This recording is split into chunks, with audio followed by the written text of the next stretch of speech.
to our first look at FlightFX Citation 750, or otherwise known as the Citation 10. This is Captain Gonzo with that Flight Sim channel.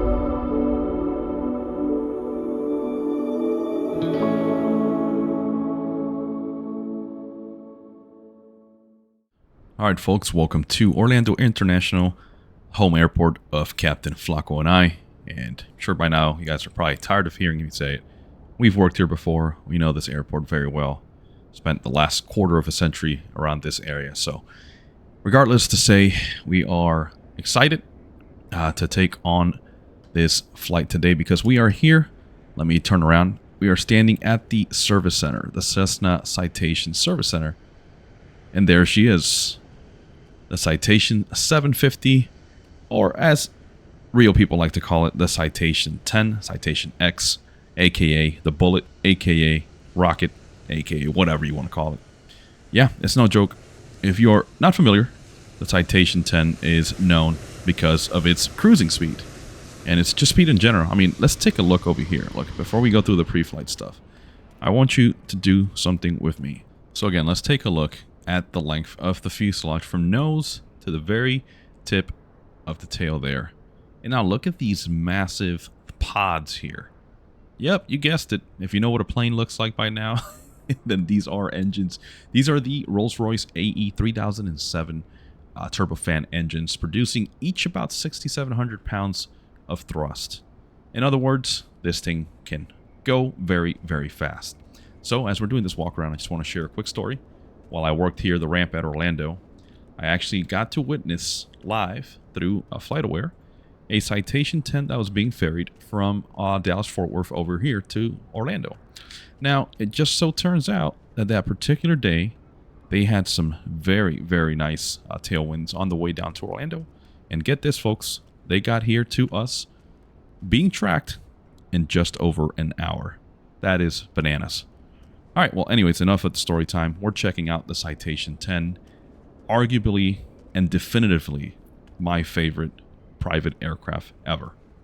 I know, I beat a dead horse. I say that practically about every add-on because you know that at that Flight Sim channel, Captain Flako and I, we're suckers for general aviation, including these executive aircraft. So, I love the Citation 10. It's kind of sad that they are now considered a legacy product from Citation.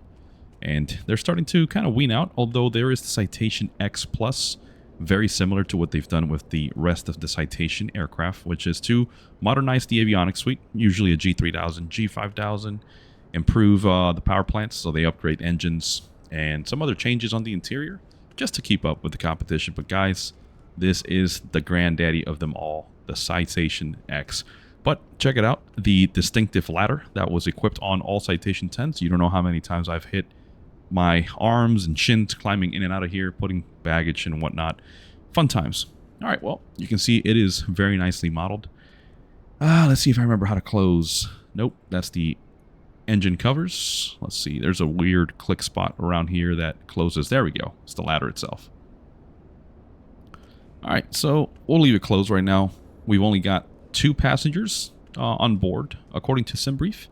Now, let me just make a quick disclaimer as I'm finishing this half-assed walk around.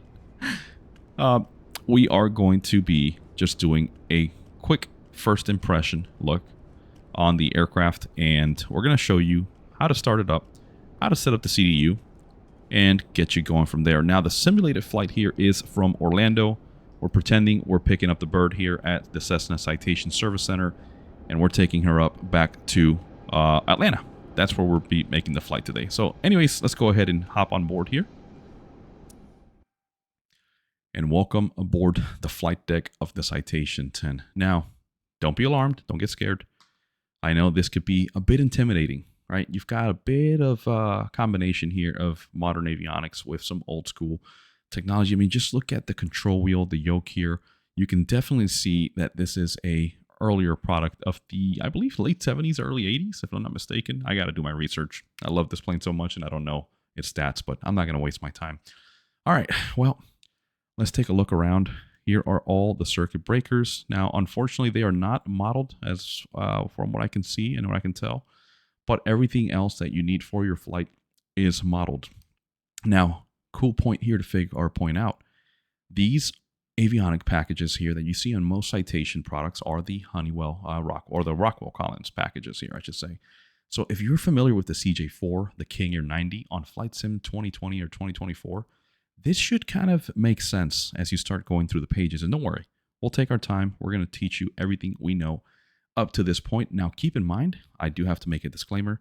I have not sat down and read the entire manual, so I'm just going to be doing everything based on what I know. And I've only done it once, so bear with me. We're checking out the forward galley here. You see we've got some nice wine bottles. FlightFX does not shy away in details, and they can't. Nowadays, these are the details and the level of detail that we're looking for in payware add-ons. But what I love about it, it's only $30, $30 US dollars, guys. And you get a fully functioning, I don't know if I want to say study level Citation 10. I don't want to say that too freely. But look at all this. Everything is in there. We got a nice little flashlight. Got some snacks in case you get hungry, drinks. You've got it all. But other than that, let's take a look. Look at the infamous trench here. Very, very common in all of these Citation products, especially the C680, the Sovereign, which is similar to the 10, not as fast, just about the same in length. It just doesn't have the T-tail, different power plants, and a few different things, but overall, pretty similar. Check out the lav. You know, this is my favorite detail of any business aircraft. I always inspect the lav. Unfortunately, these drawers do not open. So I don't know if we've got any toilet paper here available. So hopefully we don't have to come back here and use it. All right, well, let's close the door. You can see nice empty cabin here. Let's go back to the flight deck. Let's inspect all these elements here. You got little displays. I don't know if the windows articulate or not, or if they move up and down the window covers. All right, enough of the tour. Let's get right down to the bottom of what you guys are all looking forward to. So here is the FlightFX EFB. Very, very nicely modeled, and it gives you everything you need. So the first thing I'm going to do now is go to weights. Now, you can see here, you can just put in your SimBrief ID. I've blurred mine out, obviously. Don't want you guys logging in on my stuff and using my services, but just get your user ID put in here, your actual pilot ID, I think it's called, and then you just press import. And there we go. We should have the fuel load and the payload that we told SimBrief to do. So looking at 5,515 pounds of fuel. There it is right there. It also shows it in kilos and gallons. So 823 gallons. I think these aircraft top off at around 1,300 gallons. And then there's a nice override lever on the single point pressure refueling area where you can pull it, and it'll even allow you to put in an additional like 100 or maybe less, a few gallons. I did it a few times. But anyways, here it is, Gamma Jet 868. Wheels Up still operates these airplanes to this day. They are hand-me-down, so a little bit older, but we get the idea. So Orlando, Atlanta, Memphis as our alternate aircraft C750 non-winglets, because I wanted to keep it old school. 40,000 feet, and we're cruising at, yep, that's right, Mach 0.90. This is a rocket ship, like I said. And everything else, 2 passengers. Here's our weights and our route. So now that we've got our weight configured, let's take a look at ground services. You can pull your chocks, close your main door. You can pretty much put on your instrument covers, so your pitot, static pressure, and your temperature probe covers. Engine covers, we've removed them, and you can open and close your luggage door. Now, for some reason, on this variant with not the winglets, it's not letting me connect the ground power. Now, maybe I have to fire up the battery. Who knows? And then you've got Navigraph. You've got a moving map that shows you where you're at, and then it's going to follow you as you complete your flight. And you've got your config here. You've got all your options. So here's your user interface. You've got your IRS align speeds. I've got it set to fast. Let's make it instant because I don't like to wait for that. Passenger visibility, we'll put it visible. Pause at top of descent. I never enable this because I'm usually doing short flights, so I just sit here. Active noise reduction if you want to simulate any active noise reduction like the Bose A20 headsets in real world. And then you can also enable your auto throttle module. And then you can see once I enabled it, there's your auto throttle module, which you can enable. So we'll keep it on, even though I still don't fully understand how to use it. But don't worry about it. It's a lot simpler than you think. Now, this is one cool feature. You can see your screen style Right now we are on CRT. So back in the day, avionics were, instead of LCD or liquid crystal displays, we had cathode ray tube displays. So you can kind of see them. Let me get up close and personal. Let me re-enable track IR. And you can't really see it as they're shut down, but there is a slight curvature to these displays as opposed to the LCD. And you'll see it once we turn power on. So, all right, we'll keep it on CRT. You've got your panel states, cold and dark, ready for taxi, ready for takeoff. If you want to skip all the hassle, you can just go here on either of these options and just have the aircraft ready. Units, set them as you want to, depending on where you're flying or what you're used to. Calibration, you'll have to do this for your detents. So right now you can see takeoff, climb, cruise, and then everything else between that. Lastly, you've got your cabin layouts. So if you want to put some pizza out there, you can do that. Box lunch or plated dinner. We'll do pizza. That's always a safe bet. Now, pretty cool feature here with the EFB. You can move it around. So you can see if I click here, nope. There we go. You can manipulate that mount on your windshield. There we go. That looks pretty good. There's your brightness. All right, well, I think we've done enough messing around. So now let's get to the brass tacks. Let's hide the yoke. Let's take a look at our panels here. So the first thing we want to do is get some battery power. Here's your battery 1 and battery 2. Let's turn those on. We're going to put these generators to off for now. These are your left and right hand generators that are coming from your engines once you've started up. Let's go ahead and get our avionics power on. And our engine indicating and caution advisory system, otherwise known as EICAS. Look at that. Look at that beautiful panel come to life. Now we're going to come over to the FO side. Let's hide that panel or the yoke. Let's get our nav light on. Now let's see if we can get the GPU hooked up. Here we are once again at the EFP, ground services, and nope, ground power is not available. So that's fine because the Citation 10 has an APU. So now let's show you how to get that going. So you're probably scanning around this cockpit going crazy, trying to figure out where that APU is at. Well, look no further because you just have to come over here to the FO side. And voila, there she is. So here's your APU system. So the first thing you want to do is turn the master power on to the APU. But before we do that, let's see if we can test it. Nope. We'll probably have to get the master on. Let's test it. There we go. See your annunciators light up. All you have to do is now press APU start and put that switch to the top position and let it go. Check out the APU RPM rising, the exhaust gas temperature, and your DC volts. We'll let it stabilize. You can see right here, max RPM should be 108%, max EGT 718 degrees Celsius. See it coming down. It peaked a little bit at 756. That's perfectly fine. There we go. You see how it says ready to load? Now you're ready to turn on your generator from the APU. So go ahead and turn that on. Now we are supplying power from the APU gen to the aircraft so that we're not sitting here burning up our battery. And the last thing you want to do here is enable your bleed air. And you can hear it, right? You can see the bleed valve open. Now we're supplying air to the cabin for our passengers, as well as power or air that we're going to be using later on to start our engines.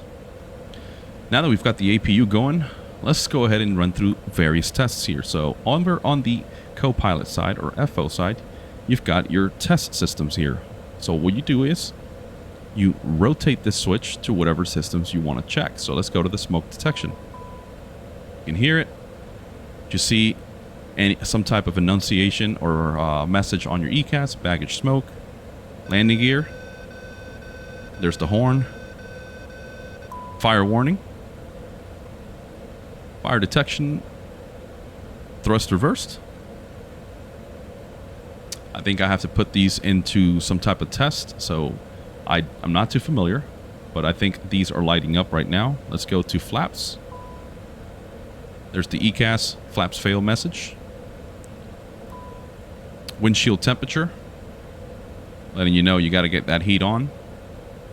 Overspeed. You see the FADEC faults there. Angle of attack. Auto slats fail. Minimum speed. You can hear that shaking. And then lastly, your annunciator test. So now everything should be lit up like a Christmas tree. You can see all your mode controls here lit up. Master caution, master warning. We're scanning everything. Battery fail messages here on the IRS. In case you're wondering, this is where your IRS is located. It seems like we've got a good jet. So let's go ahead and now throw that rotary switch to off. We're done testing everything. While we're sitting here, let's go ahead and throw the IRS switches to align. Now let's come over here to the CDU. And here's where we're going to go into the fun part. I'm going to zoom in a little bit here. And you can see it starts up with your nav ident. So verify you've got the correct and up-to-date information. So your date right now, 25 July 2025, UTC time. And then your active database right here. So we're all good. You're going to press this line select key on the bottom right, position in it. And you see it's picking up the latest position. You're just going to use the GPS 1 position and press load. Load it. Now we can go into flight plan. Now the origin, we're going to change that. You see it's showing a different airport there. So we're going to use KMCO. Type it in. That is our origin. Now we got to pull up our route. Here is the route. We're expecting runway 17 right. Jimmy 4 sit or standard instrument departure. Pane transition, direct Sharks. Direct Larry, direct Lars, then into the SIF 2 star or standard terminal arrival. And we're expecting runway 8 left at Atlanta. So what we can do now is load up our departure. So let's do that. So what you're going to want to do now is press the nav key. Go to nav, go to departure, and look for the runway that you're anticipating. Runway 17 right. If you don't see it listed here, you can use the next page and scroll through, and it'll show you how many pages you've got available. Go back, select 17 right. Look for the departure you're anticipating. Jimmy 4 or Jimmy. There it is. Pane transition, select that. Activate. You can see our flight plan page is now slowly coming to life. We've got all of our waypoints. You can see we have a discontinuity here because this will be a Vectors 2. There's Medusa, Jimmy, Ake, Pane, and then we have an empty page ready to go with our next waypoints. So our last one was Pane.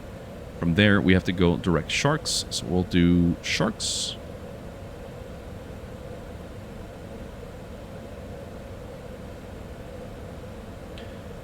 After Sharks, Larry.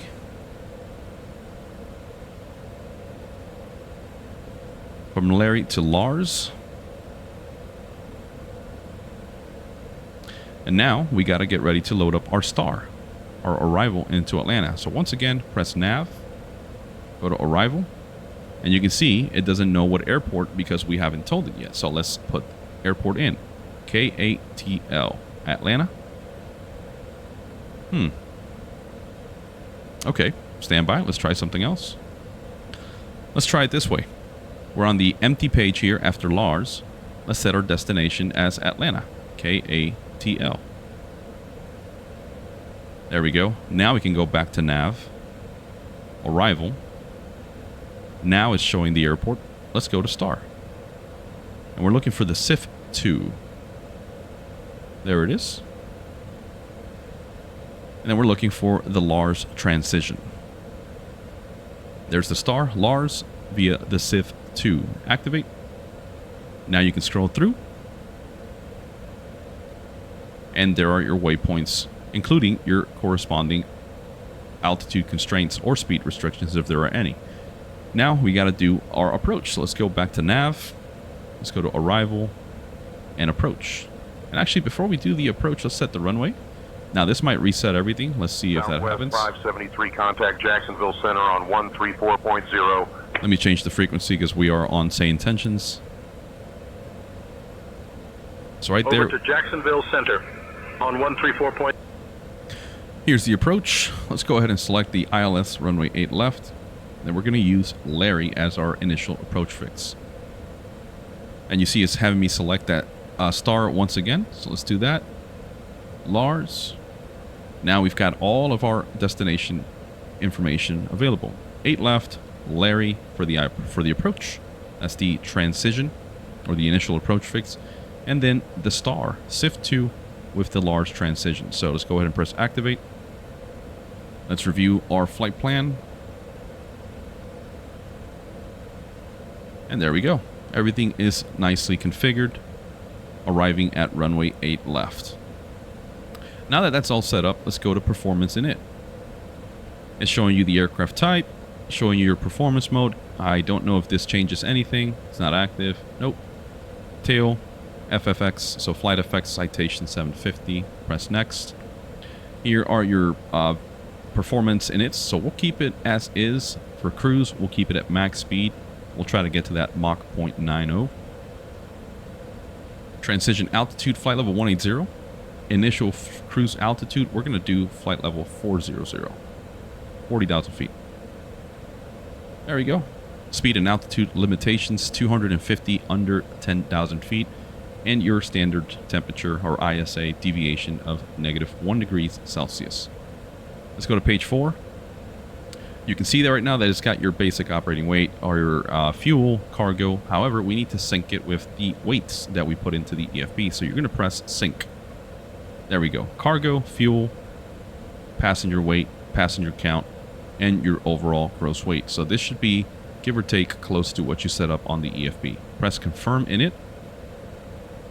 There's your cruise altitude, your ceiling altitude of 47,000 feet if we wanted to climb up there. Estimated time en route, 49 minutes from Orlando to Atlanta. Sounds about right. Your fuel required, 1,866 pounds.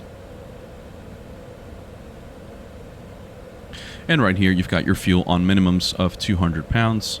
I don't like that. It's a bit too low for me. Let's do 750. There we go. Let's go to next. Destination. So the distance from here to Atlanta, 352 nautical miles. ETA of 923 Zulu, and we should have 3,600 pounds of fuel remaining, more than plenty than what we need. Let's go ahead and press takeoff. So runway 17 right is selected. There's the heading of the runway 179er and 10,000 feet available. Here's your outside air temperature, 26 degrees Celsius or 80 degrees Fahrenheit. Pressure, altitude, and barometric set. So we've got our altimeter set to 3014, and this is the current pressure altitude. However, we have to change that based on the current weather conditions, and we'll do that momentarily. And here's the airport elevation here at Orlando. Now let's get our wind, get this accurate. So let's go over here, pull up our departure airport, METAR. Wind's 130 at 7 knots. So we'll type that in. Press next. Slope, I keep it at 0%. The runways here at Orlando don't have any significant slopes. Here's the width, 145 feet across, and the threshold, there is no displaced threshold, 0 feet. Runway condition, keep it at dry. If you've got rainy conditions, you can cycle to wet, but come back to dry. Density altitude showing 1340. Lastly, anti-ice for the takeoff will be off. We're going to go with flaps 5 for our departure today. And your takeoff weight showing 28,412 pounds. We're going to press confirm in it. And now all of our takeoff data is configured, and check it out. It's showing your takeoff weight, the runway length, 10,000, and what we're going to be requiring. So just under 3,000 feet to get airborne. Plenty of runway to get airborne. We've got a headwind component of 5 knots with a left crosswind of 4 knots. Here's our V-speeds. 124, 127, and 139. You can check all your information once again for your climb. Go to your cruise. There's the managed speed mode that we're going to be aiming for, 0.90 on the Mach at 40,000 feet. Descent. Keep it as is right now.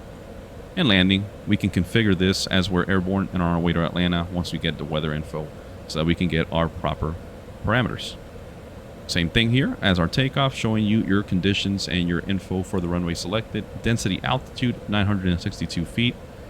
For the landing, we'll keep anti-ice off, flaps 35. And this is your landing weight. You can see landing data here as well. But again, we can update this as we get ready for our descent into Atlanta. All right, so now that we've got our flight plan info set up and our CDU set, let's set our IRS to nav.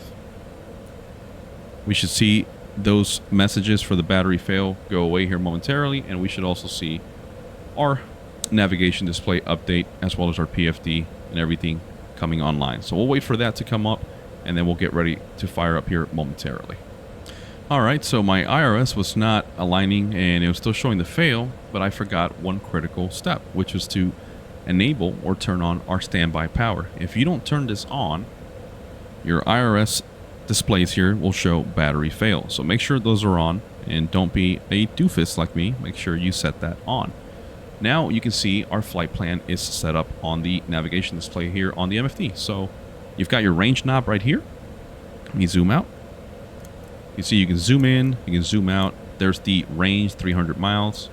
You can zoom in closer, whatever you need to do. And you've got various options right here on your MFD. So let's take a look. So PFD setup. You can see you can change your FMD that's for your flight director. So you can go between single or the diamond, triangle, whatever you call that. I like to keep the single. It's just a lot cleaner. Here's your barrel. So if you want to be in inches of mercury or HPA, you can see how it changed it right here on the PFD. We'll keep it inches. Lastly, you've got your metric altitude if you want to do it in meters. We can press return. MFD setup. You can select what kind of information you want displayed here. So if you want VORs populated, you can do that. If you want airports, APTS, you would select this. Here you've got traffic or terrain. So you can see your mode is announced right here on the bottom right. We'll keep it on traffic. You've got vertical profile. This is very, very handy to use, especially when you have altitude constraints on your descent or ascent. And then you have your wind here data. So you can select XY for that format or vectors. We'll keep it on XY for now. Press return. You can go to your timer here. So this is your elapsed time. You can press that and it'll start your clock. We'll keep it paused right now. So let's press return. EICAS system. So here you can cycle between your different pages. Let's check our fuel and hydraulics. Showing your fuel temperature right now on the engines and the tanks, hydraulic pressure, quantity and temperature. Check your electrical, make sure everything is functioning. Your APU. And your engine here showing various information. We can press return. Actually, let's go back in there, disable that display. So you see, all you have to do is press whatever you pressed initially to display it and take it off. Lastly, we've got V speeds, takeoff speeds. You can see they are auto, so they are going to be populated here on your airspeed tape on the PFD. You see your V1, V2, or VR, sorry, rotate, and V2 speeds already put in there from your FMS or your CDU. And your landing speeds, which we will have to configure with our weight and our wind and our weather information at Atlanta. So that covers that. Similarly, here on your EICAS panel, you can check emergency messages if you've got any. You can check your fuel and hydraulics. You can cycle through different options. Electrical. Control position. So here you can monitor your ailerons, elevator, and rudder. And lastly, your engine. Oil quarts. Showing you what you've got. So low would be 3, I believe. That's what it's saying. Maybe not. But again, lots of information here available for you. And it is very, very useful. We'll keep the fuel and hydraulics for right now. Emergency messages, none. We'll go to norm. Leave it there. And then we'll verify our EICAS or our CAS messages here. So engine shutdown, left and right. Pedostatic heat off. No takeoff, obviously, because we're not in a takeoff config right now.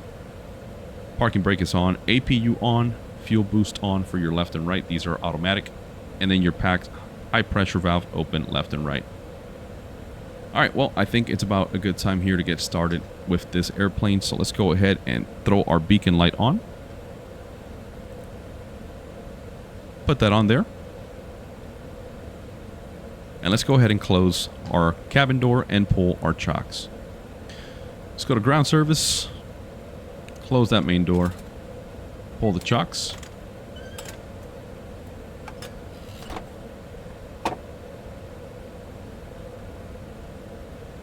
And we can go to Navigraph. We'll keep that open for now. We don't really need to do this anymore. Now, let's get ready to fire up the aircraft. So, once again, this is just me doing it based on what I know with these airplanes and in general how you turn on most turbofan aircraft. So we'll keep the cross-feed fuel off. The gravity transfer flow or cross-flow left and right in the off position. These can stay in the norm. Fuel boost to norm. We'll keep the generators off for now.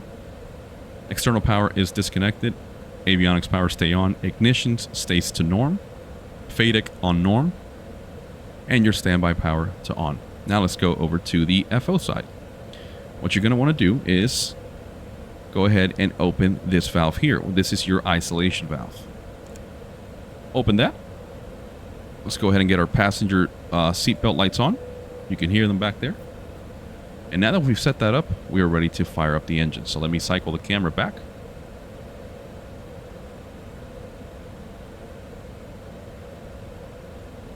There we go. This is a good zone there. Make sure your throttles are in idle. Let's go ahead and start with the left engine. So you're going to come down here to your engine start, and you're going to press the left hand. And let's listen. You can see how the packs automatically close with that ISO valve open. There's the ignition annunciation. You can see N2 rising, ITT rising, N1 is rising.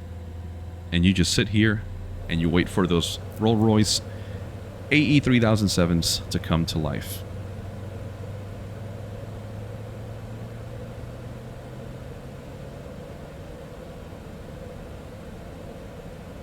Oil temperature rising. Oil pressure in the green. We've got green here for our N1% and our N2%. That is all good. Now we got to come down here and cycle that left-hand generator. So reset and throw it on. And now let's repeat the process for the right engine.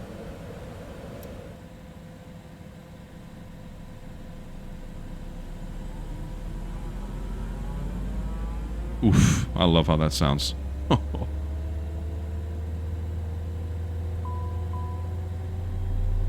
Generator off on the right side, no worries, we'll reset it. ITT is still climbing, we're looking for it to stabilize. Monitoring that oil pressure on the right side, oil temperature here. Everything's in the green. ITT is stabilizing. N2, 64. Engine parameters are good. Reset the generator and on. There we go. Now we can come over here. Let's go ahead and close that isolation valve. And now that we're running off of the left and right hand generators, we can kill the APU. The first thing you want to do is go here and disconnect that generator. And now we can stop the APU. You can hear it powering down. Check out the APU RPM. Now remember, if you disconnect the generator and you don't enable your generators from your left hand and right hand engines, you're going to lose your avionics. So make sure you turn those on first and then disconnect your generator. Let the APU power down. We'll turn off the APU air not being supplied.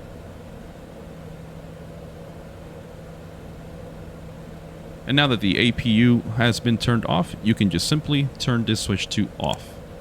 There we go.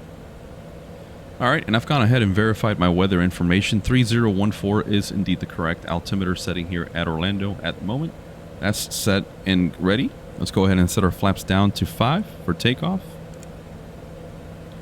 You can see the first notch there is your slats. And then we're going into flaps 5. Next, what we have to do is take a look at our stabilizer trim, your pitch trim. You can see we are in the neutral or 0. Let's go ahead and use your pitch trim switch or whatever you have it commanded, and let's get it into the green for takeoff. There we go. -3. We're in the green. Now we're seeing no takeoff still because our parking brake is set, so we can get ready for taxi. If you're looking for your taxi and your landing lights, they are right here just aft of your throttle quadrant. So let's go ahead and turn on the taxi light. And we are ready to commence taxiing. Let's go ahead and release the parking brake. Parking brake's back there. And now we can verify our CAS messages. And you can see that we've got the pedostatic heat message. So let's go ahead and throw those on. And there we go. Now we can just give it a little bit of power and start taxiing out of the ramp here.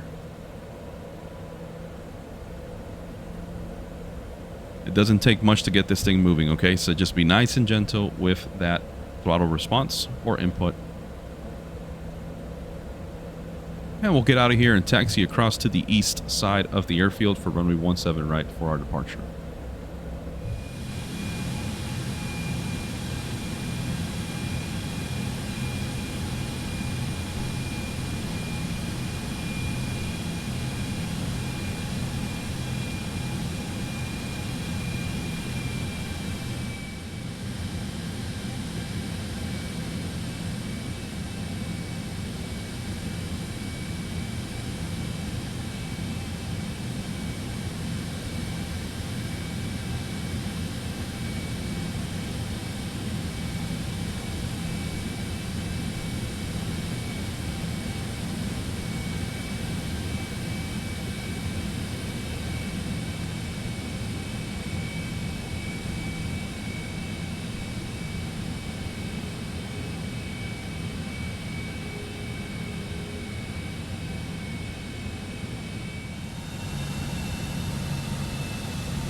Alrighty, so we've reached 17 right. We're holding short here, so let's go over a few things that you'll need. Just to remind you, we will not be going much further in this video after the takeoff because I want to dedicate more time to myself to learn the autopilot a little bit better, read the manual, and give you proper instructions so you can follow along. Now, there's a few nifty features here built into the FlightFX Citation 10. You can see these three screws right here: altitude, CDI, and heading.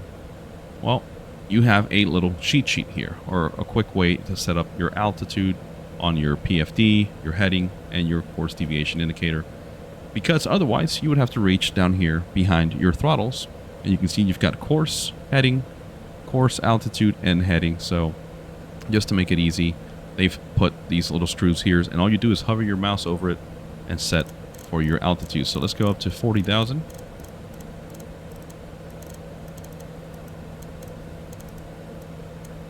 We'll set our heading to runway heading 179, I believe it was. Let's actually go this way. It's a lot quicker.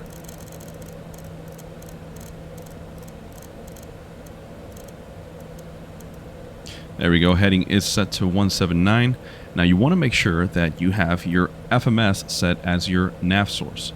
Otherwise, if you see your VOR, your green, you will not be following that line. That line for your waypoints out of Orlando or whatever airport you're departing out of if you engage your nav mode. Now, if you're being vectored, don't worry about it because you can just go into heading mode and just follow instructions from ATC.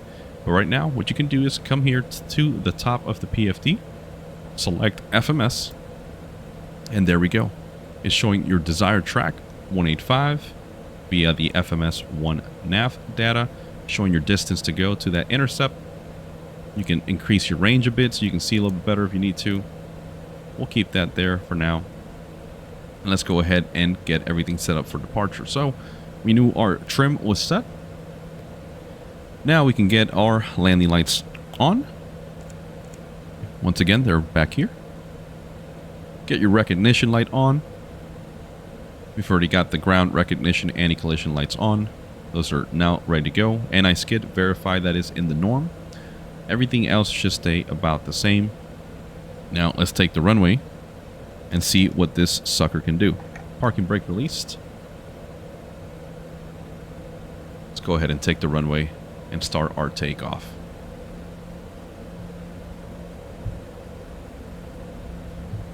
As we're doing this, we can start our elapsed time once again. There's the clock.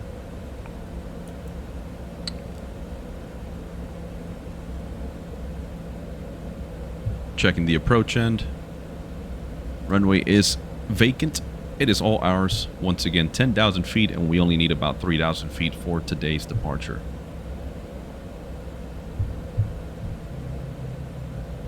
And listen to the sounds as our wheels are now on the runway surface. You can hear that humming.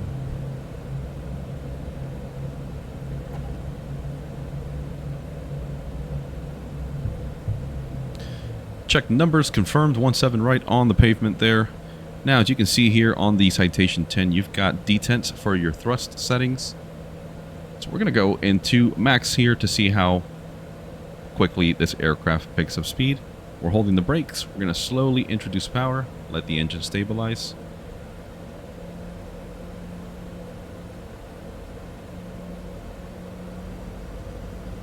Coming off the brakes.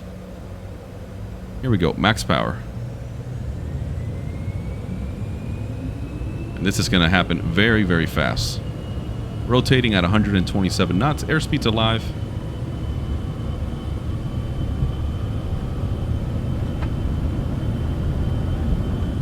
And rotating.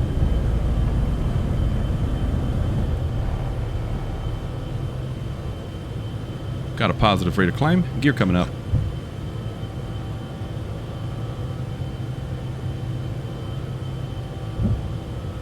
Let's turn off the taxi light. And we're hand flying for this portion because once again we are not going to be doing a full flight tutorial here. Let's go ahead and reduce thrust here to climb. There we go. Check your EICAS, verify you're in the correct power setting, climb. Let's clean the flaps.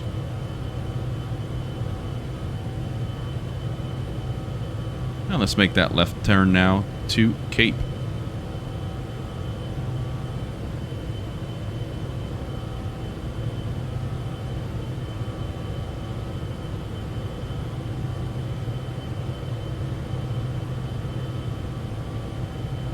Now what we can do is enable our autopilot. So let's go ahead and press autopilot. Yaw damper. Let's go ahead and set nav mode and flight level change.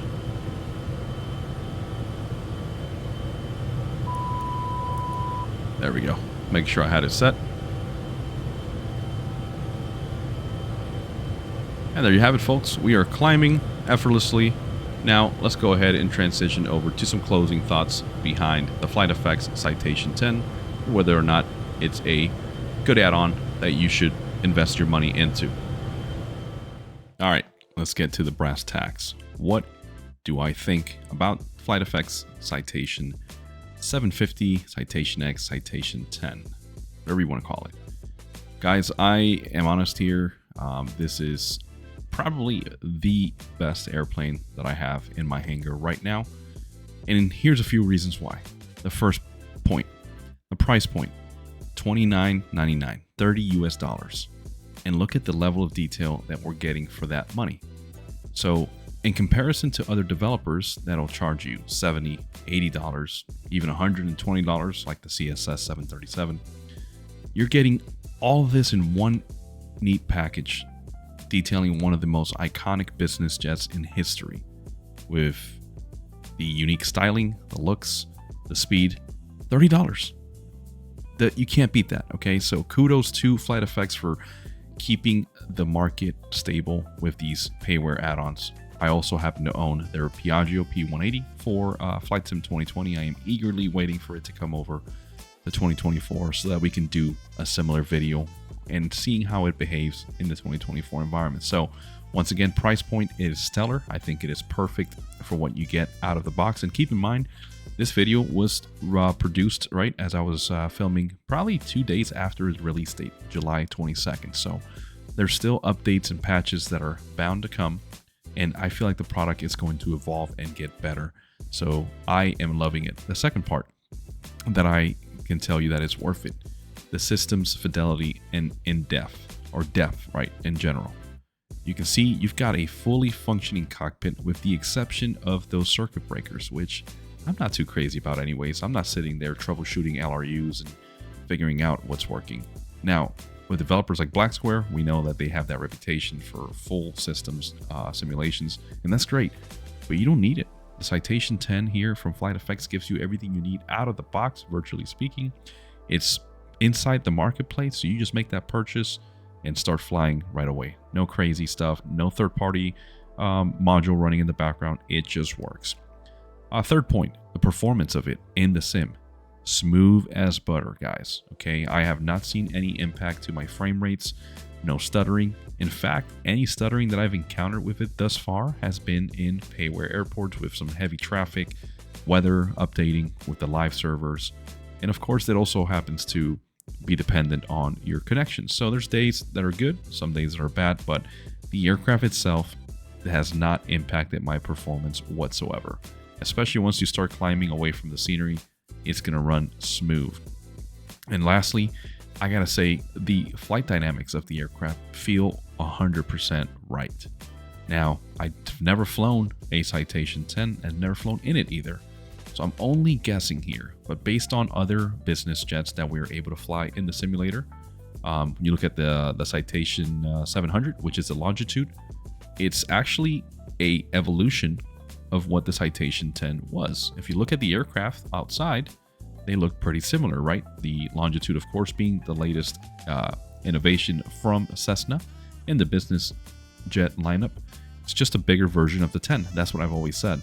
So this plane just handles right. When you set it up for an approach, it is super easy to trim it out and maintain your proper approach speed and your VRIS speed. Once your flaps are down, gear are down, I promise you, you're going to find this aircraft very easy to fly. I actually was very surprised. I thought the Citation 10 required a little bit more muscle to operate, but nope, that is not the fact at all. And remember, you've got these Rolls-Royce AE 3007 monsters that are going to get you out of trouble very, very quickly, but also get you into trouble very quickly if you're not paying attention to your V speeds. But guys, overall, what can I say? Am I happy with this purchase? Absolutely. In fact, I'm going to say this very, very carefully. If they charged us $10 more, $15 more even for the product, I would gladly pay it, knowing that the quality that I'm getting is well worth my money. So guys, if you're hesitating, if you're still looking for an answer, I am going to be that voice amongst the voices of the community and tell you that the Citation 10 by FlightFX is an absolute must. This is the #1 add-on in my hangar right now, and I say that having flown the PMD G737, the 777, the Phoenix A320 family, and other add-ons like that. This is my #1 airplane right now, and I am going to use the heck out of it because it works, because it runs smooth. The system's depth and the reality or the realism behind it are on point, in my opinion. And again, lastly, just to beat a dead horse, that price point is unbeatable. So guys, look no further. FlightFX is the way to go. The Citation 10 is an absolute must for 2025, for Flight Simulator 2024, and I can't wait to see the next project that they release for us. Well guys, not much here more to say. Stay tuned because I will be doing a full flight tutorial now that I've gotten some more experience and I can teach you guys a little bit better, and I can show you how to maybe avoid the mistakes that I might have made here in the startup sequence. So thank you for watching, guys. This is Captain Gonzo with that Flight Sim channel, wishing you all smooth landings and happy flying.